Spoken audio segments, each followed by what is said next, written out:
నవదుర్గా స్వరూపాలను గురించి మనవి చేస్తూ వస్తున్నాను. అందులో శైలపుత్రి, బ్రహ్మచారిణి, చంద్రఘంట, కూష్మాండ, కాత్యాయని మొదలైనటువంటి స్వరూపాల గురించి మీతో మనవి చేయడం జరిగింది. ఇక మిగిలినటువంటి వాటిలో ప్రధానమైనటువంటి వాటిలో ఒకటి మహాగౌరీతత్వం. మహాగౌరీతత్వం చాలా విశేషమైనటువంటి దుర్గాస్వరూపం. ఆమెకి గౌరీ అని పేరు ఎందుకు వచ్చింది అంటే గౌరవర్ణమును పొందింది కనుక. చర్మానికి ఉండేటటువంటి రంగుకి యథార్థమునకు పెద్ద ప్రాధాన్యత ఏమీ లేదు.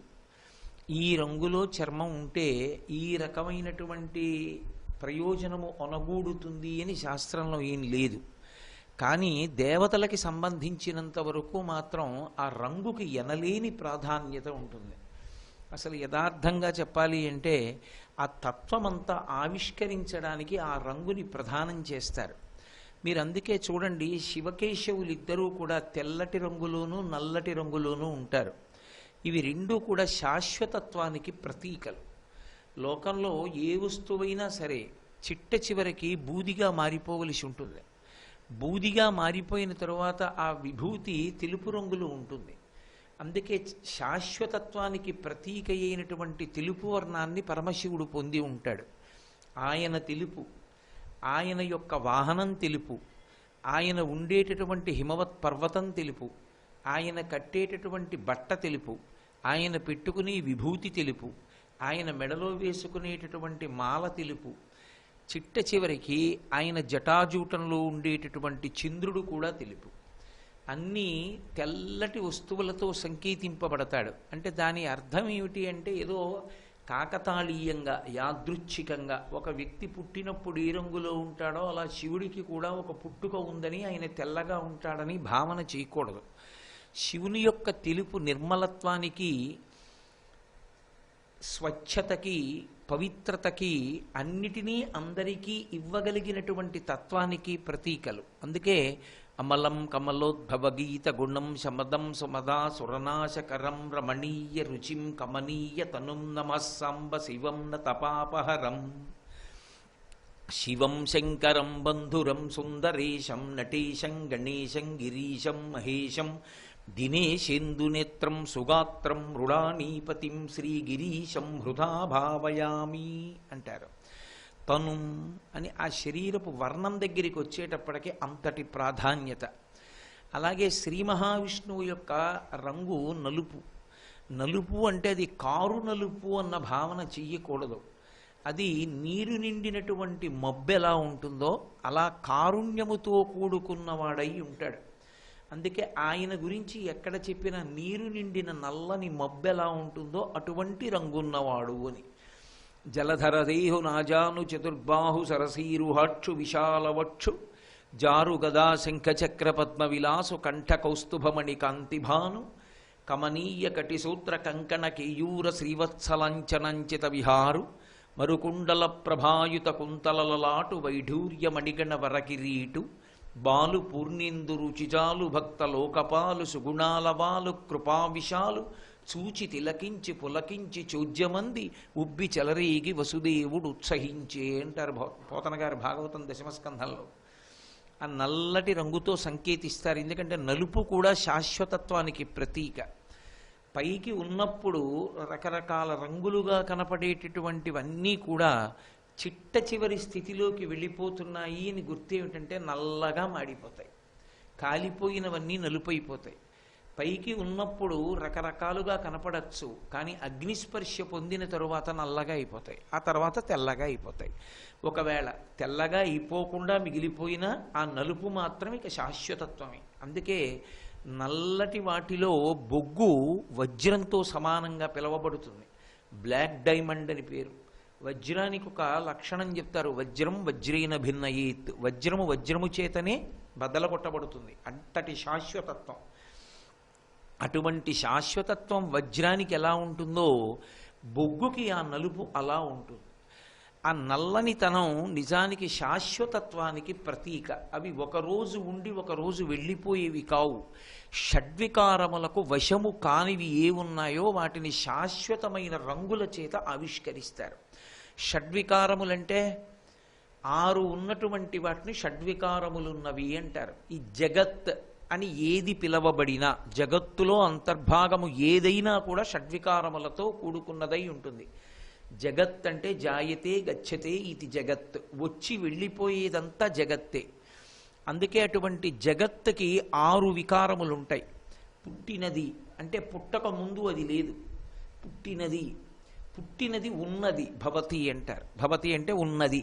అసలు పుట్టినది వెంటనే గిట్టేస్తే, లేకపోతే గిట్టి పుడితే, ఒక్కొక్కసారి చూడండి మృత శిశువు జన్మించారంటారు.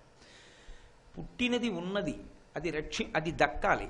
పుట్టినది ఉన్నది, ఉన్నది పెరిగినది, పెరిగినది మార్పు చెందినది, మార్పు చెందినది తరిగినది, తరిగినది నశించినది. ఈ 6 వికారములు. ఈ శరీరం ఉందనుకోండి, ఈ శరీరం ఈ సృష్టి ప్రారంభం నుంచి ఏం లేదు. ఇది ఎప్పుడో ఒకప్పుడు పుట్టింది, ఏదో 59వ సంవత్సరంలో పుట్టింది ఇది. ఈ పుట్టినటువంటి శరీరం పుట్టినది, ఉన్నది. మా అమ్మగారు దీన్ని చూసుకుని మురిసిపోయారు, నా కొడుకు పుట్టాడు. మా నాన్నగారు మురిసిపోయారు, కొడుకు పుట్టాడు. ఉన్నది పెరిగినది. నేను పుట్టినప్పుడు ఎంత ఉన్నానో అంత లేనుగా, ఇప్పుడు పెరిగాను. మార్పు చెందినది. దీనికి ఒక కళ్ళజోడు వచ్చింది, జుట్టు తెల్లబడుతోంది. మార్పు చెందినది, తరిగినది, తర్వాత కుంచుకుపోతుంది. అందుకే 50 దాటితే దేహం అంటారు, శరీరం అనరు. దేహము అని ఎందుకంటారంటే ఇక దహ్యమానం అవుతుంది, అది కాలిపోవడానికి సిద్ధపడిపోతోంది, వెళ్ళిపోవడానికి సిద్ధపడుతోందని గుర్తు. అందుకని తరిగినది నశించినది. ఒకానొక రోజున ఆ శరీరం పడిపోతుంది. అది 15 ఏళ్ళు కావచ్చు, 20 ఏళ్ళు కావచ్చు, ఎప్పుడోప్పుడు తర్వాత ఆ శరీరం పడిపోతుంది, శాశ్వతంగా ఉండదు. ఉండేది ఆత్మ ఒక్కటే. అంటే నశించినది. ఈ 6 షడ్వికారములు అంటారు. ఈ షడ్వికారములు లేని ప్రాణి ఉండదు. జగత్తు యందు అన్ని ప్రాణులు షడ్వికారములను పొందుతాయి. పొందకుండా శాశ్వతంగా ఉండేది ఏది అంటే పరమాత్మ. ఆయన తెర, మనం బొమ్మలం. ఆ తెర శాశ్వతం అని చెప్పడానికి తెలుపుతో కానీ నలుపుతో కానీ సంకేతించాలి. అందుకే పరమశివుడు తెలుపు, శ్రీ మహావిష్ణువు నలుపు. అంతేకాని రంగుల్ని పట్టి సంఘాలు పెట్టకూడదు. అవి శాశ్వతత్వానికి ప్రతీకలని గుర్తుపెట్టుకోవాలి తప్ప ఆ రంగుల పట్ల వ్యామోహము ఉండకూడదు, ద్వేషము ఉండకూడదు. అది పరమాత్మ తత్వము అని గ్రహించి నమస్కరించాలి. అలాగే అమ్మవారికి సంబంధించి మహాగౌరి అని ఒక పేరు. మహాగౌరి అంటే గౌరవర్ణమును పొందినది. గౌరవర్ణము అని దేన్నంటారంటే పసుపు రంగు కొద్ది ఎరుపు రంగుతో మిళితమైతే వచ్చేటటువంటి అందమైన శోభకి గౌరవర్ణమని పేరు. అమ్మవారికి గౌరవర్ణం వచ్చింది. ఆవిడికి అసలు యథార్థమైనటువంటి రంగు నలుపు. పార్వతీదేవి నలుపు. ఎందుచేత అంటే ఆవిడ శైలపుత్రిగా జన్మించినప్పుడు ఆవిడికి పేరుంచినటువంటి వాడు నారద మహర్షి. మీరు శివమహాపురాణాన్ని పరిశీలిస్తే ఆమెకి పేరు పెట్టిన వాడెవరు అంటే నారద మహర్షి పెట్టారు. ఆ పిల్లని వచ్చి చూసి ఆమె యొక్క సాముద్రికాన్ని చూశాడు.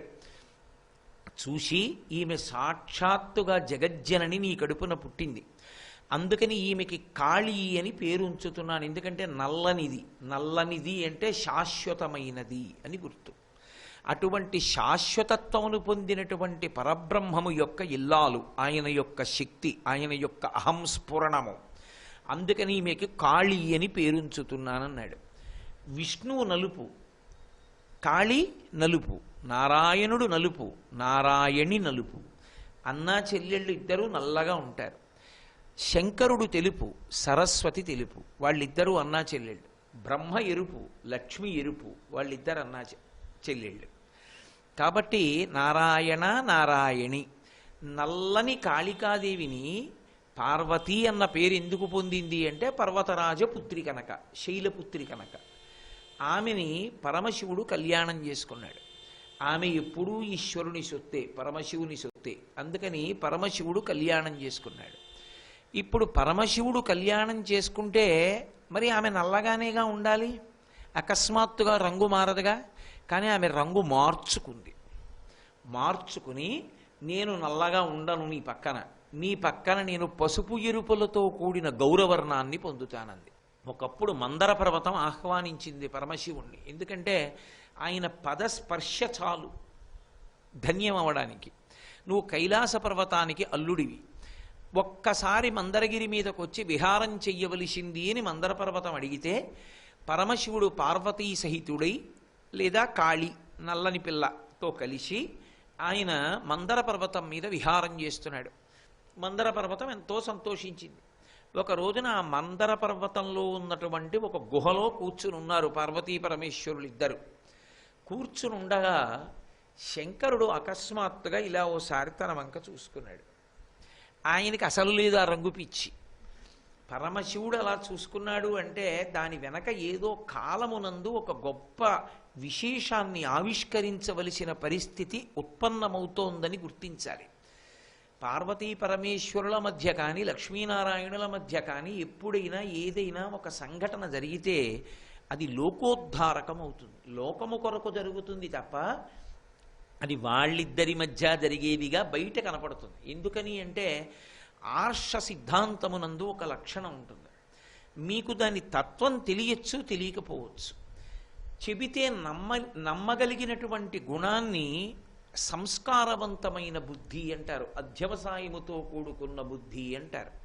లోపల విషయం అర్థం కాకపోవచ్చు, కానీ పై విషయాన్ని నమ్మి నమస్కారం చేస్తారు. అది కూడా భక్తికి ప్రతీకయే. నేను మీతో ఒక మాట చెప్తాను చూడండి. చిన్నపిల్లలు ఉంటారు, తండ్రి అంటాడు, రే నువ్వు పెరట్లో అది దాటి వెళ్ళకు అంటాడు. ఎందుకంటే అక్కడ దిగుడు బాగుంది, నేను వెళ్ళకు అంటాడు. ఎందుకు వెళ్ళకూడదు తాతగారండి అని అడిగితే నోరు మొయ్యి, నీకు చెప్పాలా, వెళ్ళొద్దన్నాను వెళ్ళకు అంటాడు. వెళ్ళొద్దన్నాను వెళ్ళకు అంటాడంటే దిగుడు బావి అవి ఏమిటో ఆ పిల్లాడికి తెలియదు. ఇప్పుడు చెప్పాడు అనుకోండి దిగుడు బావి అంటే ఏమిటో, వాడి దిగుడు బావిని చూడాలనో బుద్ధి పుడుతుంది. అందుకుని చెప్పడు తాతగారు. అయినా తాతగారు చెప్పారు కాబట్టి వాడు వెళ్ళడు. తాతగారు చెప్పారు కాబట్టి దిగుడు బావి దగ్గరికి వెళ్ళనటువంటి మనవడు ఎంత మంచి బుద్ధి కలిగినటువంటి వాడో, లోపలి తత్వం అర్థం కాకపోయినా పైన కథగా అర్థం చేసుకున్నటువంటి భక్తుడు కూడా అంతే గొప్పవాడు. ఎందుచేత అంటే ఎప్పుడో అప్పుడు కాలక్రమంలో పరిణతి కలిగి ఇది ఇలా ఎందుకు జరిగింది అని అడుగుతాడు. అలా అడిగాడు అనుకోండి, వాడిది ఉత్తమ సంస్కారం. అబ్బాయి ఇలాగే ఉంటాయండి కథలన్నీ అర్థం లేకుండా అని ఇంతోటి వీడి తెలివితేటలతోటి సిద్ధాంతీకరించేశాడు అనుకోండి, అఘాయిత్యం బుద్ధి అని గుర్తు. కాబట్టి మందరగిరి గుహలో కూర్చున్నటువంటి పార్వతీ పరమేశ్వరులలో పరమశివుడు ఒక్కసారి తన వంకి ఇలా చూసుకున్నాడు. తెల్లగా ఉన్నాడు ఆయన. స్ఫటికమణినిభం పార్వతీశం నమామి అని పేరు ఆయనకి. ఓసారి ఇలా అమ్మవారి వంక చూసి కొంచెం ఎగతాళి చూపిస్తున్నట్లుగా ఓ నవ్వు నవ్వాడు. నవ్వి ఎప్పుడూ ఆవిడ వంక చూస్తే ఎంతో ప్రీతితో చూసి పార్వతి అంటుంటాడేమో, ఆ రోజు మాత్రం ఇలా తన వంక చూసి ఇలా ఆవిడ వంక చూసి కాళీ అన్నాడు. అంటే తెల్లటి వాణ్ణి నేను, నల్లటి పిల్లవి నువ్వు అని అర్థం వచ్చేట్టుగా కాళీ అన్నాడు ఓ వెటకారపు నవ్వు నవ్వి. అసలు పరమశివుడికి ఆ బుద్ధి ఉండదు. ఆయన నవ్వాడు అంటే అందులో ఏదో ఉందని గుర్తెట్టుకోండి, మళ్ళీ మళ్ళీ చెప్తున్నాను. కాబట్టి కాళీ అన్నాడు. అంటే ఆవిడ వెంటనే విసవిసా చూసి అంటే నీకు తగని దానినా అని అడిగింది. అంటే ఆయన అన్నాడు, అయ్య బాబోయ్, దంపతుల మధ్య సరసం అని ఒక మాట ఉంటుంది కదూ, అందుకుని అన్నాను, ఏమిటి దానికే అంత కోపం అంది. అనడం బుజ్జగించడం నీకు అలవాటైన విషయాలండి ఆవిడ. ఇవి దంపతుల మధ్య ఉండేటటువంటి సరాగాలు అనొచ్చేమో, అవి కూడా మాధుర్యమే. కాబట్టి ఆయన ఏమిటి ఇంత కోపమా అంటే హాస్యమాడడం బుజ్జగించడం ఈ రెండూ మీకు అలవాటే, కానీ మీరు నా వంక చూసి ఎగతాళిగా నవ్వి కాళీ అని పిలిచారే అది నేను తట్టుకోలేకపోతున్నానండి. ఆయన ఏమనలేదామండి, నవ్వు నవ్వి కాళీ అన్నాడు. అంటే తెల్లటి వాడివి నువ్వు, నల్లటి దాన్ని నేను, కాబట్టి ఒండురలం ఒకరికొకరు తగిన వాళ్ళం కాదు. ఒక విషయంలో నీకన్నా నేను తక్కువ అని నీకు అభిప్రాయం ఉంది, అది నాకు అంగీకార యోగ్యం కాదు. నేను గౌరవర్ణాన్ని పొందుతాను. అంటే ఏం తెల్లగానే ఉండకూడదా అంటే తెలుపు కొంచెం పాలిపోయినట్టుగా కూడా ఉండొచ్చు, కానీ పసుపు ఎరుపులు కలిసినటువంటి రంగు చాలా అందంగా ఉంటుంది, ఆకర్షణీయ బంగారం బొమ్మ అంటారు చూడండి, అది కనకదుర్గ అంటారు. అంటే బంగారు వర్ణంలో ఉంటుంది దుర్గా అని. అందుకే దుర్గా సూక్తంలో కూడా తాం అగ్నివర్ణాం తపసాజ్వలంతీం వైరోచనీం కర్మ ఫలేషు జుష్టాం అని. అగ్నిహోత్రం ఎలా ఉంటుందో అలా తప్తమైన బంగారు రంగులో ఉంటుంది ఆవిడ. కాబట్టి ఇప్పుడు ఆవిడ గౌరవర్ణాన్ని పొందాలి. అసలు తపస్సు చేసిన వాళ్ళకి ఫలితాలు ఇవ్వగలిగిన తల్లి తపస్సు చేయడానికి బయలుదేరింది. తపస్సు అంటూ చేస్తే ఎవరినో ఉద్దేశించి చెయ్యాలా వద్దా? ఎవడో ప్రత్యక్షమై అనుగ్రహించాలా? ఎవరి గురించి తపస్సు చేస్తుంది ఆవిడ?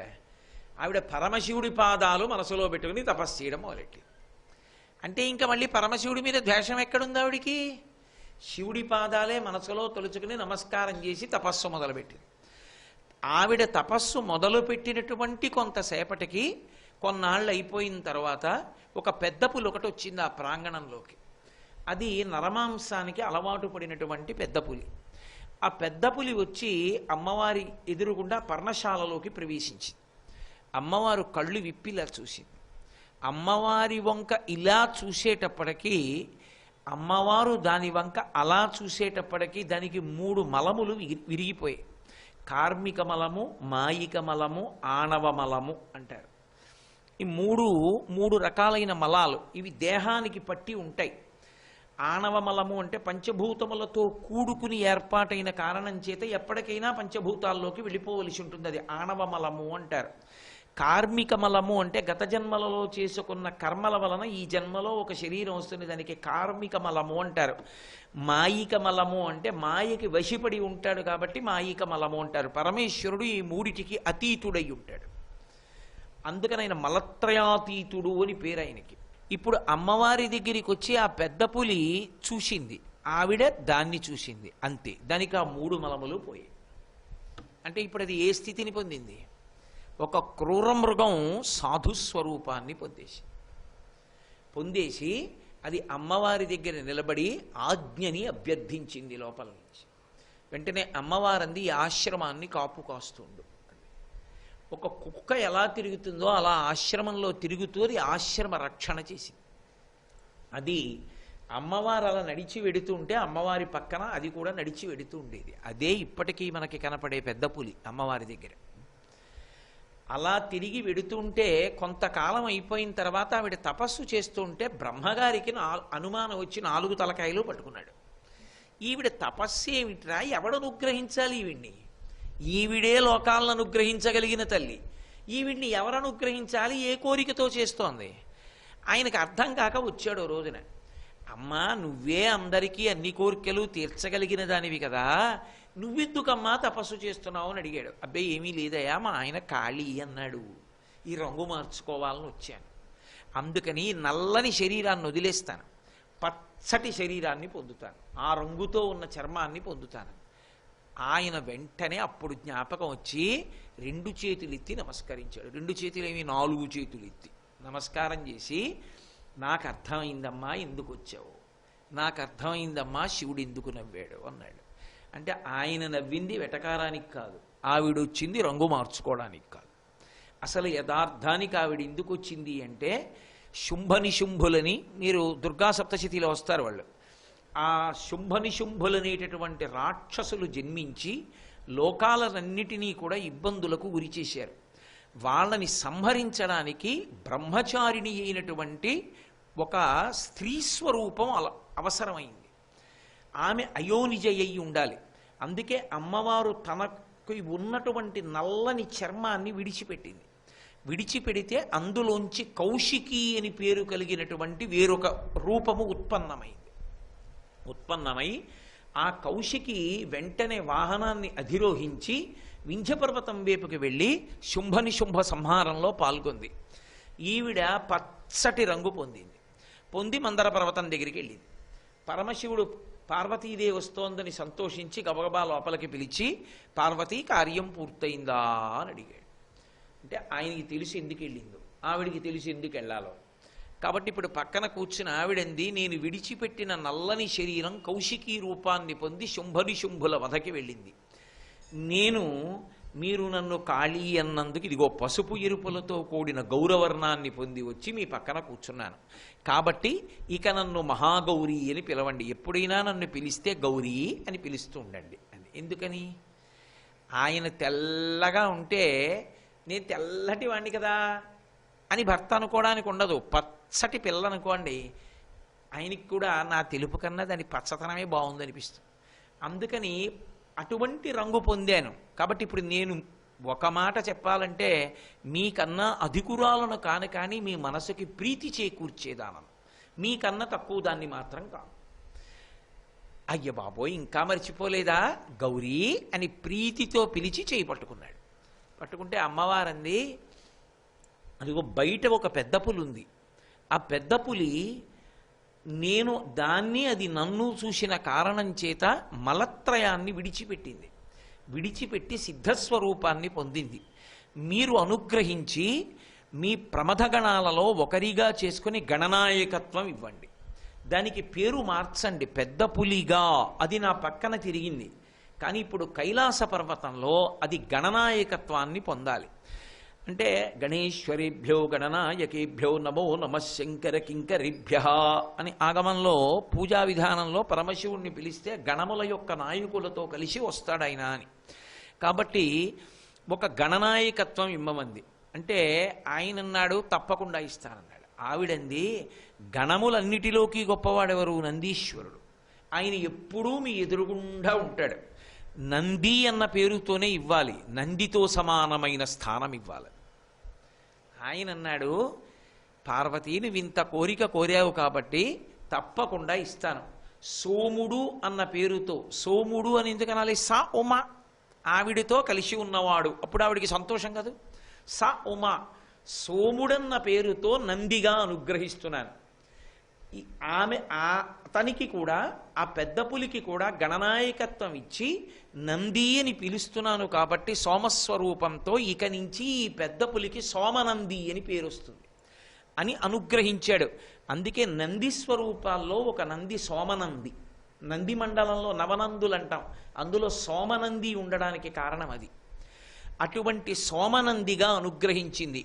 ఆ అనుగ్రహించిన తల్లికి గౌరీ అని పేరు. ఇప్పుడు ఆ గౌరీ దుర్గ యొక్క నవదుర్గా స్వరూపాల్లో ఒకటి. ఇందులో మనం గమనించవలసినటువంటి విషయం ఒకటి ఉంటుంది. గౌరీ ప్రత్యేకంగా పూజ దేని కొరకు చేయబడుతుంది అంటే దాంపత్యమునందు ఆనుకూల్యతని కల్పించడానికి గౌరీ పూజ చేస్తారు. రెండు, గౌరీదేవి యొక్క అనుగ్రహం కలిగితే భర్త పరమ సంతోషంతో గుండెల్లో పెట్టుకు చూసుకోగలిగినంత ప్రేమైక మూర్తి అవుతుంది అని. ఒక స్త్రీకి ఇంకంతకన్నా కావలసింది ఏముంటుందండి? భర్త అనురాగాన్ని చూరగొనడం కన్నా కావలసిన అదృష్టం ఇంకొకటి ఉండదు. అందుకే ఆ పార్వతీదేవికి లలితా సహస్రనామ స్తోత్రంలో ఒక నామం ఉంది.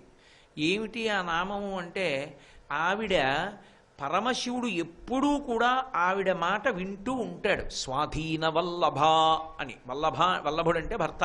స్వాధీన వల్లభ, భర్తని స్వాధీనంలో ఉంచుకుంటుంది అని. భర్తని స్వాధీనంలో ఉంచుకుంటుంది అంటే ఆవిడికి తెలియకుండా ఏం చేసినా చెండేస్తుందని కాదు. ఎలా స్వాధీనంలో ఉంచుకుంటుంది అంటే, అయ్యో పిచ్చిది దానికి చెప్పకుండానా అన్న భావన కలుగుతుంది. అంత ప్రేమ కలుగుతుంది. అంత ప్రేమ ఆయన దగ్గర పొందేటట్టుగా ఆయనని అనుగమించింది. ఆ అనుగమించిన కారణం చేత ఏమైపోయిందంటే ఆయన మనసంతా ఆమె నిండిపోయింది. నిండిపోయిన కారణం చేత పరమశివుడు ఎప్పుడైనా ఎక్కడైనా ఏమైనా చెప్పాలనుకున్నాడు అనుకోండి, దానికి చెప్దాం అంటాడు. పాపం దానికి చెప్పకుండా చెప్పడం ఏమిటి? పిచ్చిది, మహా సంతోషం, దానికి చెప్తానంటాడు. అందుకే మీరు చూడండి, లోకంలో జ్ఞానం అంతా ఎక్కడి నుంచి వస్తుందంటే పార్వతీ పరమేశ్వర సంవాదంలోంచే వస్తుంది. చారుమతి వృత్తాంతం శ్రావణ శుక్రవారం కథ నుంచి వాళ్ళిద్దరే మాట్లాడుకుంటారు.